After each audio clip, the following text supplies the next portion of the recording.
Beauty Exchange 嘅朋友，大家好，我係洪卓立阿 Ken。我覺得哇，係咪真係衰到要話我死咗或者乜嘢？即係唔係咁嚴重咧？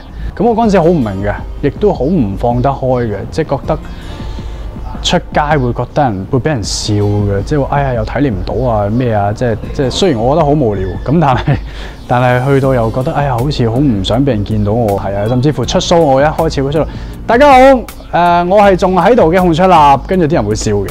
1年到就已經化咗啦，我已經覺得即係大家如果覺得一件事係可以講咁耐嘅話，其實都叻啊！即係喺香港一個咁速食文化嘅地方，如果有一樣嘢係一個歌手可以俾人哋講足咁多年嘅，都好過你唔記得我或者點樣我。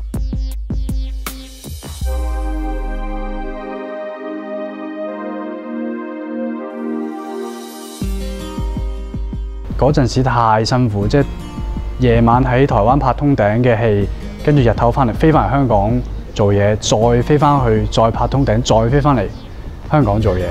咁呢件事係我而家諗翻都有啲癲癲地嘅，即係連續係4、5日冇瞓過覺，就喺飛機度瞓嗰個零鐘，因為咁樣就冧咗，肺積水，停晒所有嘅工作。其實中間未出醫院已經想放棄㗎啦，即係當時候會覺得有好多唔好嘅嘢都會喺我身上面繼續發生嘅，即係譬如係唔夠膽瞓覺啦，即係驚醒唔到啦，咁跟住又會即係驚大家唔會接受一個大病嘅人出嚟再唱翻歌，即係好得意㗎嘛！即係以訛傳訛，就會啲嘢就會亂晒，即係會唔會傳染到？會唔會傳染人㗎？你出嚟唱翻歌會唔會傳染㗎？你咩病㗎？會唔會你係有啲咩嘢絕症或者咩傳染病？你蠱惑跟住唔講俾人聽，或者即係我會咁樣諗人哋咁樣諗我嘅，即係我好多係諗嘅。咁所以係放棄嘅當時候想直到你停晒所有工作，跟住你就會發現其實所有嘢都唔係必然嘅。